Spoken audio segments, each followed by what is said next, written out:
Tayong mga Pilipino sa pagiging matatag, iba yan. Kung wala na po kaming bangka, gaano na lang kami na titinda na lang kami ng isda. Pinipilit naming mag-aral. Kunin ko po lahat para makapagtapos ako ng pag-aaral. Sa pagiging mapagmahal, iba yan. Pag sinabi sa akin, ay gutom kami, o sige, kain na lang kayo. Siguro kailangan nila talaga dito ng may magtuturo. Sa pagiging makadiyos, iba yan. Ang pagkalinga, dapat mayroon ding paraan kung saan pari silang tumindig sa kanilang mga paa. Ito ang mga kwentong tunay na nagbibigay ng inspirasyon sa ating pagharap sa buhay. Napanood po namin yung episode po ng Iba Yan. Na-inspire kami dito. Yung pong pangkang sinakyan natin, sa inyo na po yan. Iba yan.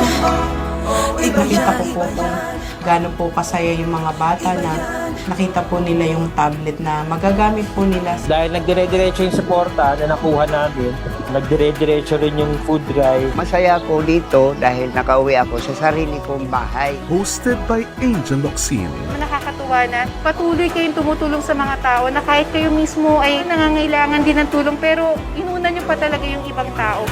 Sama-sama natin patunayan na iba ang ating bayan at iba tayo magbayanihan. Iba yan. Magsisimula ngayong linggo, 6:15 p.m. dito sa A to Z Channel 11.